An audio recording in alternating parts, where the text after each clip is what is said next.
Time to look at the Fuji XQ1 to see if it does the purple heat thing. And sure enough, in PASM mode, it overexposes so badly that it does, as you can see right there. But once you fix the raw exposure, there's no problem. It actually comes out nice and red. And now you're looking at a video which, without really changing any settings, I simply pressed the button and the video came out red. Not quite as dark as my raw version, but quite acceptable, I'd say. The element has just gone off. Hang on a second. When it comes back on, you'll see it comes back red again. Eventually. There it is. And it gets a bit bright. Obviously, the AF system has a bit of problem with this. I imagine there's, as it gets a lot brighter, the contrast might be playing tricks on it.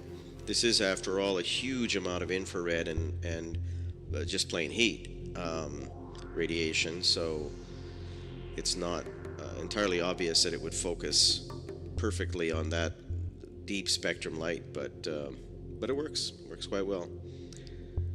I shot a still right around here. Actually, right after this, right at this point, this moment in time, I shot a still, and I'll append it to the video, which is ending in a second. So that's the end of the video. Here's the still I shot at that moment. Perfect replication of the video. And as you can see, it's nice and red. So the exposure is just perfect. So just to refresh your memory one more time as to what it looks like when you just expose JPEG.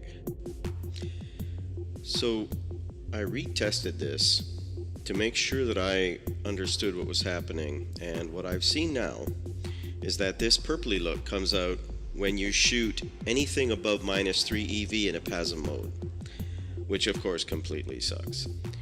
So what's interesting about that is that if you shoot -3, you get the same look you get in video mode. So what is going on with that, I actually can't tell you, but it looks like video mode is fully capable of rendering this kind of heat properly because it's shooting at what is effectively -3, but it just doesn't make sense. So I'm suspecting that there's an interaction with the heat that is simply different in the way it reads the video versus the way it reads the normal PASM. So your guess is as good as mine, but basically if you're going to shoot something hot, you better start cutting the exposure way back.